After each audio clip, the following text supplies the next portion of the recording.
함께 말씀 보도록 하겠습니다. 오늘 말씀은 시편 45편입니다. 저희는 매일 성경 본문에 따라서 본문을 살펴보고 있고요. 어제 누가복음 17장 19절로 마치고 오늘은 시편 45편으로 살펴보도록 하겠습니다. 시편 45편을 제가 읽도록 하겠습니다.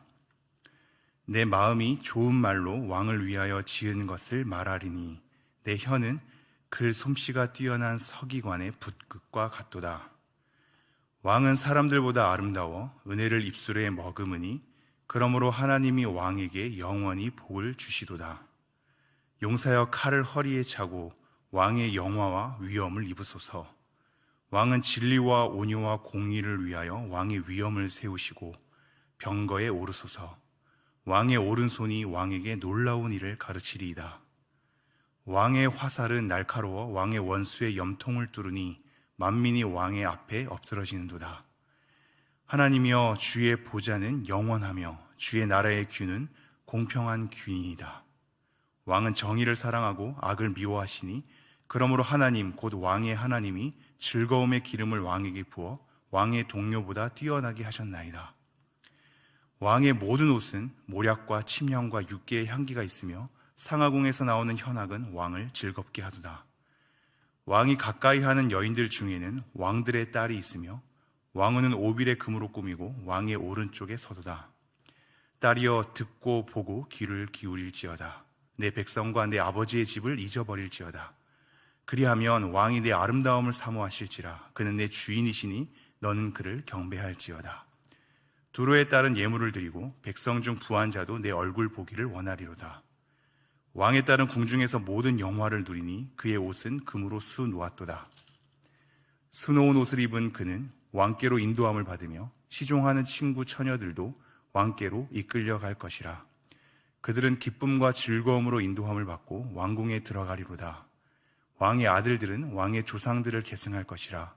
왕이 그들로 온 세계의 군왕을 삼으리로다. 내가 왕의 이름을 만세에 기억하게 하리니 그러므로 만민이 왕을 영원히 찬송하리로다. 아멘.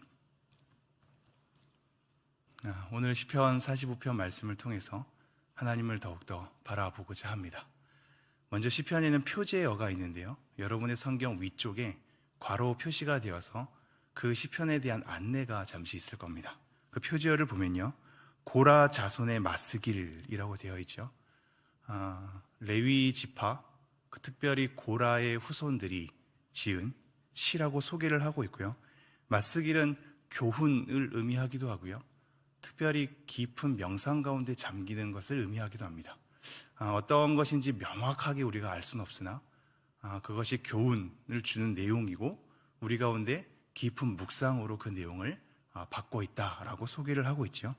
그리고 이 시편의 특징은 사랑의 노래입니다. 이러한 사랑의 노래는 시편에 거의 없거든요. 우리가 잘 아는 아가서 외에는 거의 찾아볼 수 없는데 사랑의 노래라는 것을 먼저 여러분이 안내를 받으시죠. 그러면서 소개한 것이 인도자를 따라 소사님에 맞춘 것이라고 얘기합니다. 소사님이라는 것도 정확하게 어떤 의미인지는 모릅니다. 그러나 이 시편은 아무래도 시와 노래로서 이루어졌기 때문에 곡조가 있는 것입니다.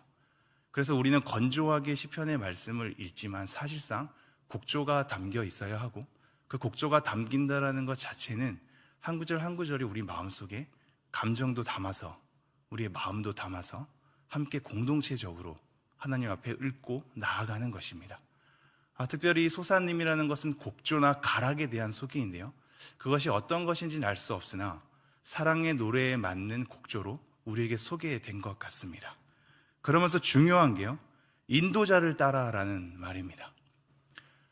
우리는 개개인으로 시편을 대할 때가 많기 때문에 이 시편은 우리의 개인 묵상으로 이어질 때가 많은데요, 모든 성경이 마찬가지지만 특별히 시편은 공동체적으로 읽혔다는 것을 염두에 두어야 합니다.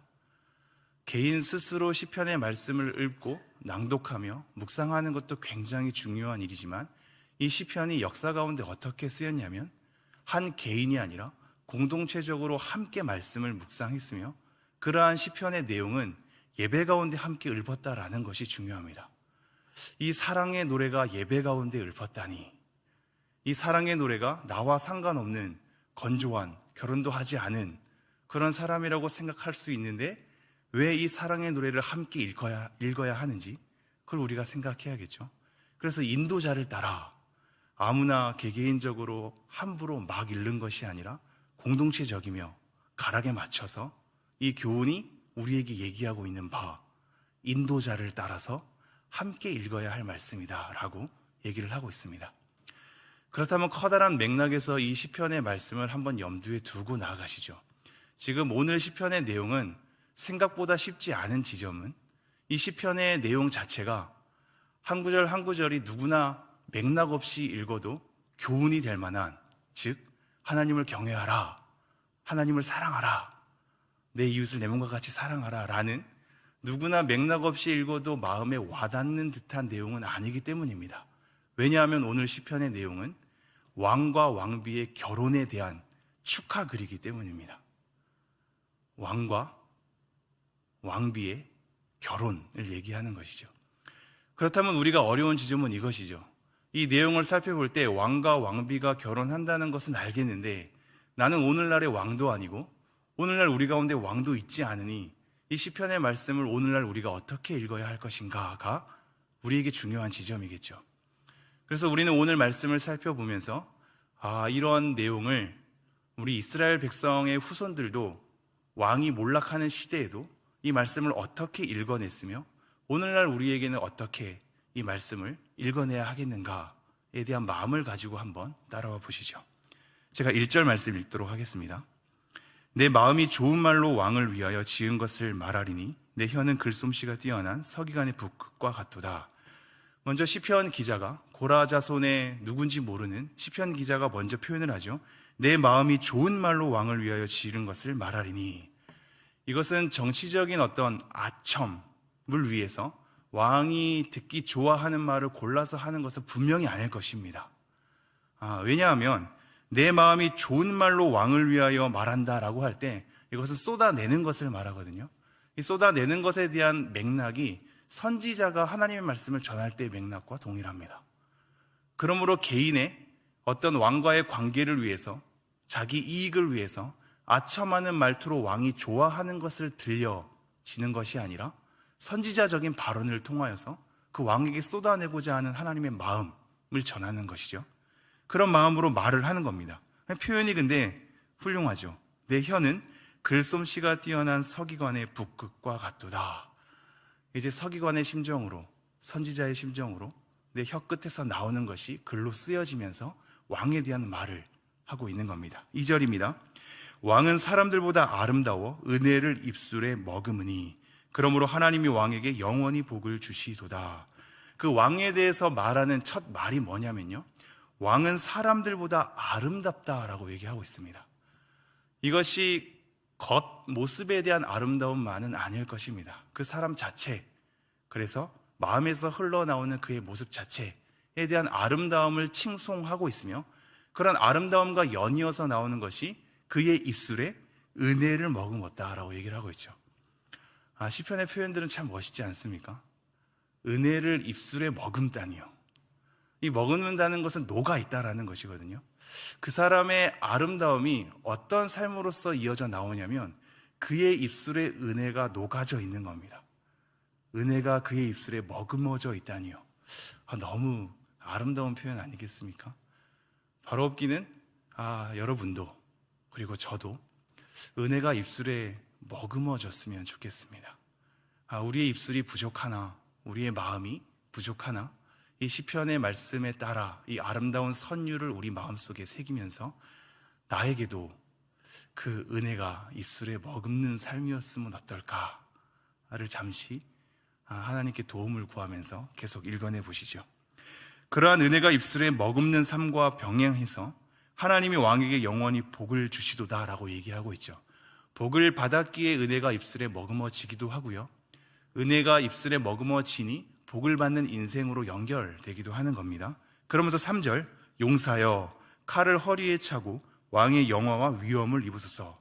그 왕에 대한 칭송을 하면서 왕에 대해서 간곡히 부탁드리는 것은 왕의 용맹함입니다. 그리고 강인함입니다. 용사로서 왕을 지칭하죠. 왕은 나약하고 초라한 존재가 아니라 강인하고 용맹한 자가 되어야 한다라는 바람이 들어져 있습니다. 용사여 칼을 허리에 차고 왕의 영화와 위엄을 입으소서. 왕의 왕다움, 멋짐, 영광스러움이 드러났으면 좋겠다고 얘기하고 있습니다. 왜 그럴까요? 4절입니다. 왕은 진리와 온유와 공의를 위하여 왕의 위엄을 세우시고 병거에 오르소서. 왕의 오른손이 왕에게 놀라운 일을 가르치리이다. 무엇 때문이냐면 진리 때문입니다. 그리고 온유 때문입니다. 공의 때문입니다. 이것 때문에 왕의 위엄을 세워달라고 얘기하고 있습니다. 그가 전쟁에서 용맹함과 강인함이 드러나는 것은 자국의 이익 때문만이 아니라 그 왕 자체가 진리에 서야 하고 공의에 서야 하고 온유하게 서야 하기 때문입니다. 그 용맹함이 진리로 드러난다는 것에 대해서 우리는 이 하루 묵상해야 할 또 다른 지점입니다. 우리는 강인함과 용맹함 하면 다른 사람들을 짓밟고 이기는 것에만 도취될 때가 많은데 그렇지 않죠. 진리에 서기 때문에, 공의를 세우기 때문에, 그 속에 온유가 자리하기 때문에 우리가 강인함과 용맹함을 갖춰야 한다라고 얘기를 하고 있습니다. 병거에 오르소서. 왕의 오른손이 왕에게 놀라운 일을 가르치리이다. 왕 자체가 행하는 놀라운 권세, 능력을 통해서 왕이 나아가야 할 길들에 대해서 다시 한번 보이게 되는 겁니다. 그러면서 5절, 왕의 화살은 날카로워 왕의 원수의 염통을 뚫으니 만민이 왕의 앞에서 엎드러지는도다. 왕의 용맹함으로 하나님 앞에 있는 대적들이 엎드러지는 것에 대해서 칭송을 하고 있죠. 그러면서 6절 이렇게 등장합니다. 함께 읽어볼까요? 시작. 하나님이여 주의 보좌는 영원하며 주의 나라의 균은 공평한 균이다. 이 하나님이라는 호칭이 갑자기 등장합니다. 왕에 대해서 칭송을 하고 있다가 하나님이라는 호칭이 나오거든요. 물론 맥락의 중요성을 따지자면 이 하나님은 왕을 하나님으로서 지칭하고 있다라고 보는 사람들도 있습니다. 그러나 저는 그렇지 않고 왕을 칭송하는 가운데 공동체적으로 읽혀진 이 시편은 잠시 하나님을 바라보는 시선을 갖는다고 생각합니다. 함께 그 왕에 대한 용맹스러움, 왕의 위엄을 세워달라고, 왕이 진리 안에, 공의 안에 그 위엄을 나타내달라고 왕을 칭송하는 이 시편이 잠시 자기의 이 마음을 가다듬고 함께 하나님을 바라보는 것이죠. 하나님이여 주의 보좌는 영원하며 주의 나라의 균은 공평한 균이다. 오늘 이 6절이 우리에게 소중한 것은 오늘날 우리가 이 시편, 왕과 왕후의 결혼에 대한 시편을 오늘날 우리가 어떻게 읽어야 하는지에 대한 단서를 제공하고 있기 때문입니다. 왜냐하면 지금 이스라엘 백성들도 숱한 왕들을 보지 않았겠습니까? 사실 여기에서 나오는 왕이 어떤 왕인지는 아무도 모르거든요. 다윗이나 솔로몬 왕으로 추측은 합니다만 왕에 대한 이름이 등장하고 있지는 않습니다. 그런데 그것이 시편이 갖고 있는 묘미지요. 정확한 역사성이 언급되지 않더라도 모든 역사가 담겨져 있을 수 있는 묘미가 시편에 있습니다. 단지 그 역사 안에서만 그 시편의 내용을 해석하는 것이 아니라 공동체적으로 모든 후손들이 이 시편의 내용을 가다듬을 수 있도록 우리에게 안내하고 있죠. 그러므로 모든 왕들이 지나갈 때마다 이 시편이 읽어졌을 것이며 비록 자기들이 섬기고 있는 왕이 탁월하지 않고 하나님 앞에 올바르게 서 있지 않다 하더라도 공동체적으로 이 시편을 읽으면서 이러한 왕이 되기를 소망했을 겁니다. 왕은 용맹스러워하며 강인해야 합니다. 왜냐하면 정의를 세우셔야 하기 때문입니다. 공의를 담아내야 하기 때문입니다. 진리 안에 세움받아야 하며 온유함을 나타내야 하기 때문입니다. 라는 공동체적인 읽힘을 통하여서 오늘날 자기들이 섬기고 있는 이 왕에 대해서 하나님께 간곡히 부탁하는 기도조로 나아가는 시편이었을 겁니다. 그런데 더 나아가는 것은 바로 6절인데요. 오늘날 왕이 없는 저희들에게는 이 왕에 대한 기대가 대통령으로 직접적으로 언급할 수 있는가는 넌센스죠. 우리는 어떻게 이 시편을 읽어내야 하는가? 저는 이스라엘 백성들도 그랬다고 생각합니다. 이 시편 자체가 왕만을 칭송하는 것은 아니었을 것이라고 봅니다. 왜냐하면 이 이스라엘 백성은 생각보다도 신앙이 깊고 생각보다도 하나님을 주인으로 삼고 있기 때문이죠. 하나님을 주인으로 삼고 있는 공동체가 왕을 칭송하는 것으로 시편이 마감되며 그렇게 예배 가운데 그것이 읊어지다니요. 말도 안 되는 소리죠. 예배 가운데 읊어졌다는 것은 하나님을 향해 있다는 것이며 하나님 안에서 이 말씀을 묵상했다는 겁니다. 그렇다면 이렇게 정리할 수 있습니다. 지금 이스라엘 백성들은, 그리고 그 후손들은 하나님께서 우리에게 허락하신 왕을 칭송하면서 그 왕 너머에 계신 진정한 하나님을 바라보고 있는 겁니다. 우리 눈앞에 펼쳐진 다스리는 왕을 직접 칭송하되 그것을 넘어서서 그 너머에 있는 하나님을 칭송하고 있습니다. 하나님께서 우리에게 허락한 이 왕이 진리 가운데, 그리고 하나님의 공의 가운데 온유함을 가지고 용맹스러움을 나타냈으면 좋겠습니다. 그 왕의 입술에 하나님의 은혜가 머금는 왕이 되었으면 좋겠습니다. 그러나 하나님, 우리는 인간 왕을 칭송하지 않습니다. 모든 왕들은 그렇게 엎어지기 마련이었기 때문입니다. 그러므로 다시 한번 하나님께 눈을 드오니 하나님의 나라가 영원하며 하나님의 규가 이 땅 가운데 공평을 가져다 줄 수 있습니다 라고 읽었던 것이죠. 그러므로 우리도 마찬가지로 읽어야 하지 않겠습니까?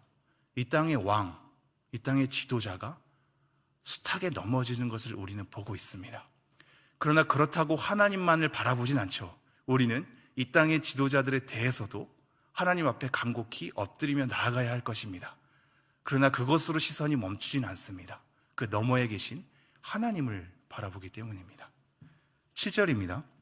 왕은 정의를 사랑하고 악을 미워하시니 그러므로 하나님 곧 왕의 하나님이 즐거움의 기름을 왕에게 부어 왕의 동료보다 뛰어나게 하셨나이다.